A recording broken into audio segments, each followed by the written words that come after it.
बिस्मिल्लाहिर्रहमानिर्रहीम। आज हम बात करेंगे solution of partial differential equation as an ordinary differential equation. मतलब ऐसी पीडीई को सॉल्व करेंगे जो कि बिल्कुल ऑर्डिनरी डिफरेंशियल इक्वेशन की तरह से सॉल्व की जा सकती है। क्वेश्चन है find the solution function u of x y of the partial differential equation. ठीक है, एक तो ये है कि डायरेक्ट पहले ही क्वेश्चन में बता दिया गया है कि ये जो हमारे पास इक्वेशन गिवन है this is the PDE. Second thing is that उन्होंने कहा कि सॉल्यूशन फंक्शन फाइंड करें u ऑफ एक्स वाई। मतलब सॉल्यूशन फंक्शन एक मल्टी वैल्यूड फंक्शन है, मतलब कि u एक से ज़्यादा इंडिपेंडेंट वेरिएबल्स पे डिपेंड कर रहा है। और हमें पता है कि मल्टी वैल्यूड फंक्शन का रेट ऑफ चेंज कैलकुलेट करना हो तो उसके लिए जो नोटेशन इस्तेमाल की जाती है वो पार्शियल या फिर करली की नोटेशन इस्तेमाल की जाती है। तो अब बढ़ते हैं सोल्यूशन की तरफ जी। सबसे पहले तो हम अपनी इक्वेशन को ही रिराइट कर लेते हैं।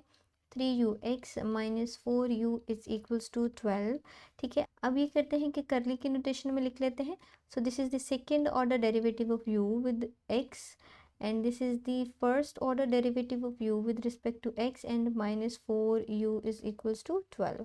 इसे इक्वेशन नंबर 1 का नाम दे लेते हैं। अब देखिए ये हमारे पास डिपेंडेंट वेरिएबल भी एक है। अगर इसी इक्वेशन की बात करें, अब हम इसको अगर भूल जाएं इस चीज़ को, ठीक है, कि दो इंडिपेंडेंट वेरिएबल थे तो यहाँ पे y भी होना चाहिए था। अभी इसको भूल जाते हैं। देखिए यहाँ पे u है, dependent variable is only one and which is depending on x, जिसके डेरिवेटिव सिर्फ इस इक्वेशन में किसके रिस्पेक्ट से मौजूद है, x की रिस्पेक्ट से। ये ऑर्डिनरी डिफरेंशियल इक्वेशन की तरह से सॉल्व की जा सकती है। ठीक हो गया। अब देखिए this is a non homogeneous PDE. ठीक है, नॉन होमोजीनियस इक्वेशन का सोल्यूशन अगर फाइंड करना हो तो उसके दो पार्ट्स होते हैं, एक कॉम्प्लीमेंट्री होता है और एक पर्टिकुलर होता है। इसे कॉम्प्लीमेंट्री फंक्शन कहते हैं और इसे पर्टिकुलर इंटेग्रल कहते हैं। जब इन दोनों को ऐड करेंगे तो हमारा फाइनल सॉल्यूशन फंक्शन आ जाएगा। ठीक हो गया।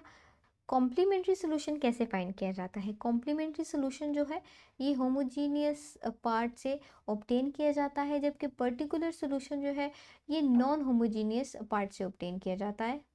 तो चलिए सॉल्व करते हैं। लेट करते हैं जी कि जो हमारे ऑपरेटर्स हैं वो कुछ इस तरह से हैं।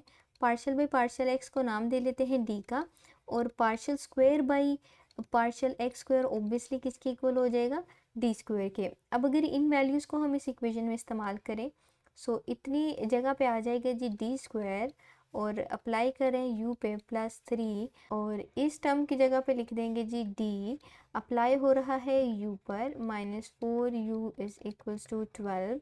अब हम कुछ कॉमन ले सकते हैं जी। देखिए यहाँ से u जो है वो कॉमन लिया जा सकता है। डी स्क्वायर +3d -4, और u इस तरफ लिखेंगे +12 इस तरफ लिखने की वजह है बिकॉज ऑपरेटर्स जो है वो इस फंक्शन के ऊपर अप्लाई हो रहे हैं। अब अगर यहाँ पे मैं लिखती तो ये u और ये ऐसे हो जाता u partial square by partial x square, लेकिन हमारे पास तो ये टर्म ऐसे होनी चाहिए ना, partial square u by partial x square, कि ये ऑपरेटर u के ऊपर अप्लाई हो रहा है। ठीक है, इस वजह से u जो है हमारा इस तरफ लिखा जाएगा।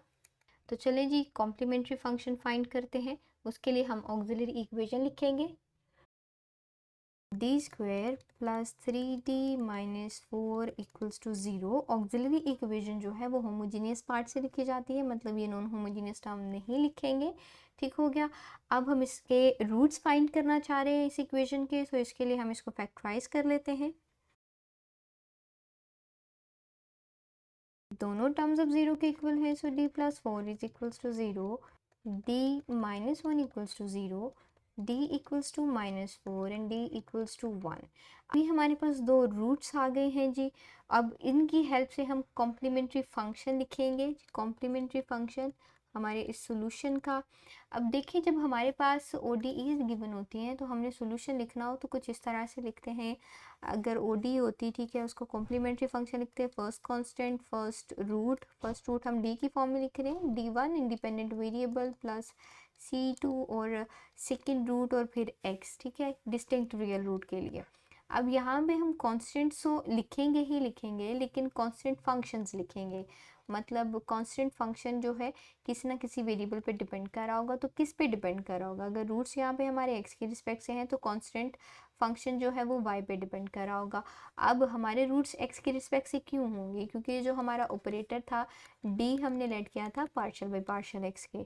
ठीक हो गया। सो अब हम अपना कॉम्प्लीमेंट्री फंक्शन लिख लेते हैं। फर्स्ट फंक्शन लिख लेते हैं कांस्टेंट फंक्शन या फिर आर्बिट्रेरी फंक्शन।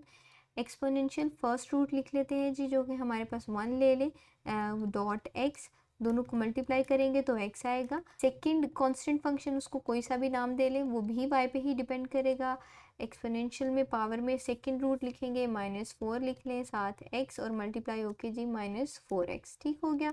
सो नाउ इसे हम इक्वेशन नंबर 3 का नाम दे लेते हैं। अब बारी आ गई जी पर्टिकुलर इंटीग्रल फाइंड करने की। तो इस तरह की जो हमारे पास इक्वेशन होती है उसका अगर हमने पर्टिकुलर इंटीग्रल लिखना हो तो वो सिंपली क्या होता है, 1 जो हमारे पास ऑक्सिलरी इक्वेशन होती है, ठीक है, और multiplied by the non homogeneous term. अब चूंकि हमारे पास यहाँ पे कांस्टेंट है, सो डी की जगह पे हम 0 पुट करेंगे।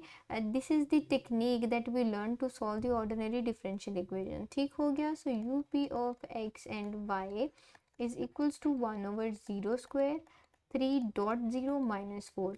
सो ये भी 0 हो गई टर्म, ये भी ख़त्म, और यहाँ पे बचा -4, और यहाँ पे अगर 12 लिखा है 4 1 जा 4 3 जा।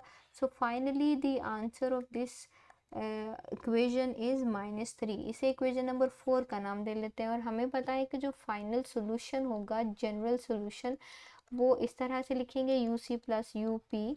तो हम इनकी जगह पे वैल्यूज ऐड कर लेते हैं। यू सी की वैल्यू लिख लेते हैं एफ ऑफ वाई एक्सपोनेंशियल की power g of y and e -4x। ठीक हो गया। प्लस अब पर्टिकुलर इंटीग्रल -3 है, ठीक है, सो माइनस प्लस यहाँ पे आ जाएगा minus. So this is our general required solution u of x y. ये जनरल सोल्यूशन क्यों है?